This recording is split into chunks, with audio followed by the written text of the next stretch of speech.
Hi, I'm Nicholas Yong. I'm a journalist with Yahoo News Singapore. I've been in journalism for about more than 10 years now. I worked in print, broadcast, and now digital. So I've worked in the mainstream media as well. So currently I cover the general beat at Yahoo News Singapore with a focus on human interest stories. Okay. So how long have you been in the trade? How many years? More than 10 years. More than 10 years. So in the initial stages that you stepped into this trade, there was no such thing as there was perhaps, but the company that you were with might not have adopted the digital platforms as of then, right? Yeah. Right.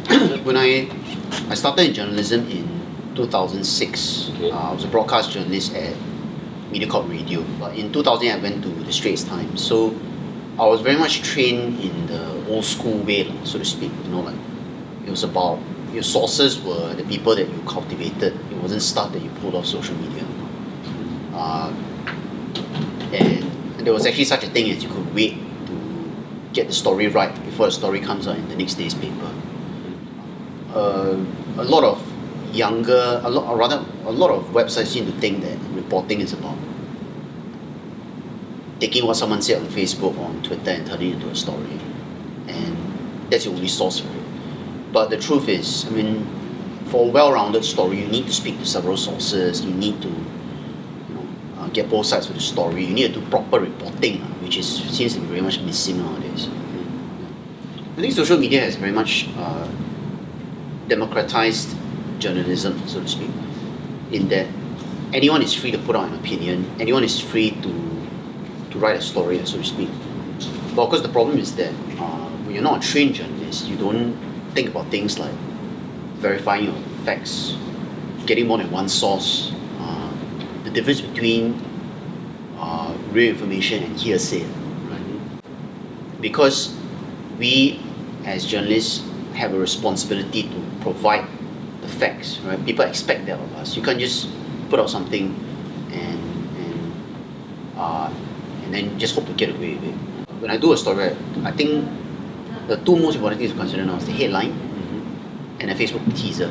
Okay. Right? The sad fact is that you could have the best story ever, right? But if you don't tease it properly, if you don't have the right picture, no one's going to care. So digital publications such as Mothership, right? They tend to base their reporting mostly on pickups that they find on social media. And in your opinion, right, does everything that appear on internet, right, have to be news? Well, I think the majority of the coverage comes from pickups, right? And all you're doing is picking up. All you're doing is adapting other people's social media posts without even bothering to speak to them, right? Then I think that's just poor journalism. It's armchair, lazy journalism that adds nothing to the conversation. It doesn't promote or prompt critical thinking, and I think it's very damaging to journalism. Now, as to your question as to whether everything that happens online is news, clearly the answer is no. Right? It's problematic and it's a real dilemma every day because the PVs are very valuable for all kinds of reasons. Your reach, and in turn this affects your ad revenue. Right? But it's something that journalists have to grapple with every day. But our priority is always hard news, real news, so to speak. It cannot be the case that you spend all your time picking up cat videos. So. Let's say, right, a news story is not serving any core journalistic functions like public service or informing people. So how do you decide then whether, but it's a sensational piece which will get you a lot of clicks. Where do you draw the line, right? How many news of such can you report? Again, it's the question you have to ask, does this serve the public interest? And also I think there's a basic thing about human decency. Right? So you look at the context and you look at who is affected and you ask, is it really worth pursuing?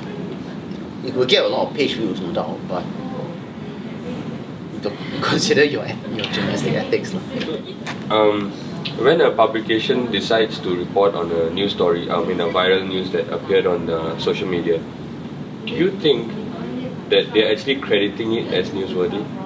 Um, then I think again it goes back to, is it newsworthy, right? Does it serve the public interest? Is it an interesting story? Will readers want to read it? If something has gone viral, is it necessarily news? It's a question I've asked myself every day, to be honest.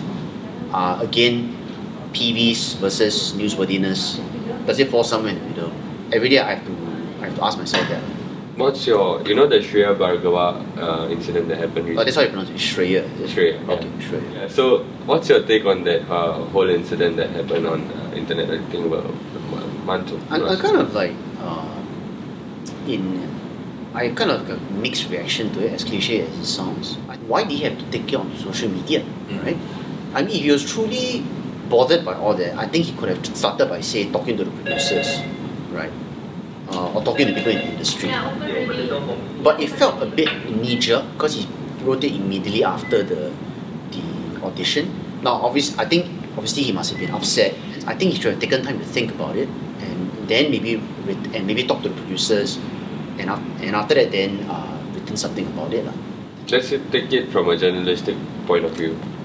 Do you think that was newsworthy? Do you think that required that? I think so because again from the reaction, right, and the kind of reaction that came with it. I mean, like, because of the size of the reaction, is that the correct word? Size of the reaction, and the kind of reaction that came with it. Yes, I think it was newsworthy, and I think it was worth discussing racial relations and our attitudes towards minorities. I think responsible reporting would be about how you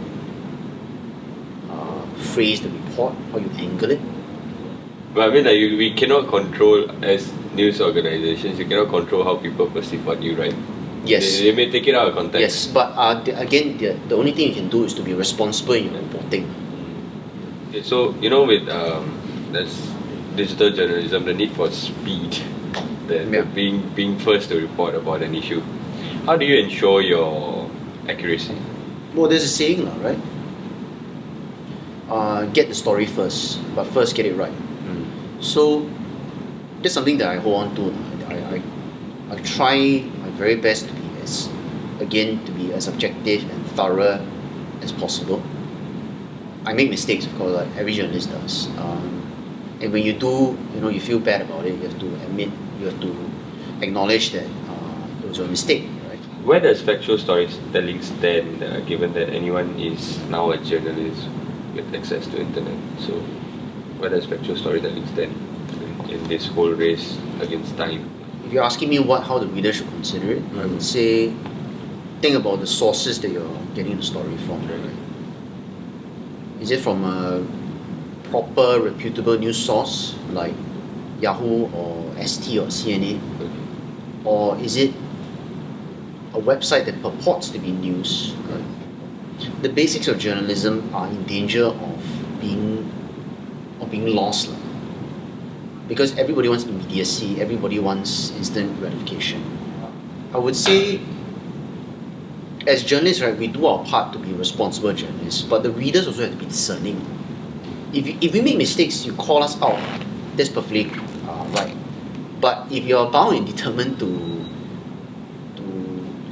favor certain sources or favor a certain ideology, there's nothing we can do. In the digital age, the desire for instant gratification is too strong. Social media has been a godsend for journalism in terms of finding sources, getting information, and getting information out quickly. But at the same time, it also heightens expectations. Because there is the expectation to have your stories out as quickly as possible, it compromises on things like fact-checking, verification. Even the very facts of the story can get lost. The very basic facts of the story can get lost in this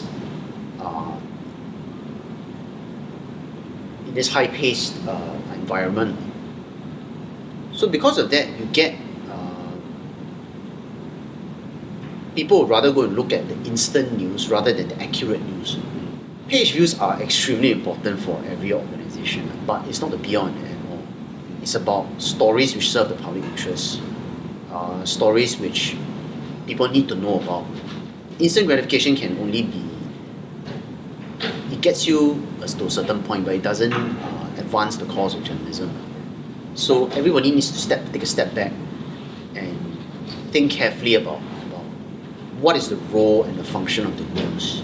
It is to entertain and to educate, or rather to educate and to entertain and to inform, but it cannot purely be about entertainment. Yes, there is a place for that. You have your lifestyle pages, you have your movie reviews, but the news has to serve a greater purpose, and it's not capable of doing that if all the reader wants is stuff that will instantly gratify. It's like, I don't know, it's like you have to take your vegetables with your meat, take your vitamins. I think we're good. Okay.